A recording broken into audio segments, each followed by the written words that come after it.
बना दे माहौल बना दे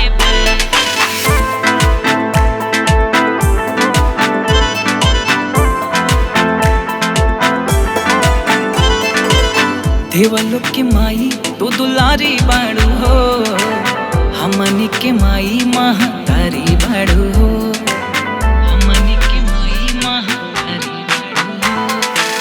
देवलोक के माई तू दुलारी बाड़ू हो, हमनी के माई महातारी बाड़ू हो। नीचे धरती चंदा मामा जैसे गोल बना देबे, कृपा करिया हे महतारी हम माहौल बना देबे। नीचे धरती चंदा मामा जैसे गोल बना देबे, कृपा करिया हे महतारी हम माहौल बना देबे। माहौल बना देबे,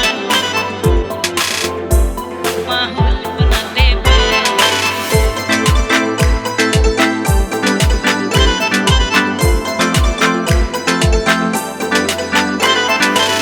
बेटवा के अपने तू गोद में खेला हूँ माई, सही का गलत का तू ही तो सिखाओ माई, तू ही तो सिखाओ माई।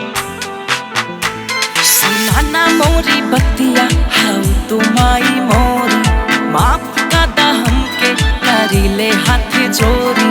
जरा पड़ोसी पिक्चर वाला हाल बना दे बाय, कृपा करी हाँ हे महतारी हम माहौल बना दे बाय। नीचे धरती चंदा मामा जैसे गोल बना दे बाय, कृपा करी हाँ हे महतारी हम माहौल बना दे बाय। माहौल बना दे बाय, माहौल बना दे बाय।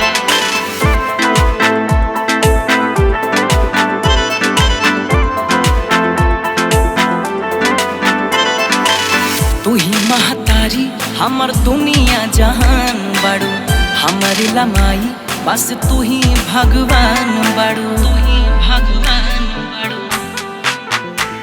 जो अखिया में आंसू दी घर से उठाए, तोहरे खातिर माई दुनिया से लड़ जाए। दुखवा होई माई तोहरा का भूचाल मचा देबे, कृपा करिया हे महतारी हम माहौल बना देबे। नीचे धरती चंदा मामा जैसे गोल बना देबे, कृपा करिया हे महतारी हम माहौल बना देबे।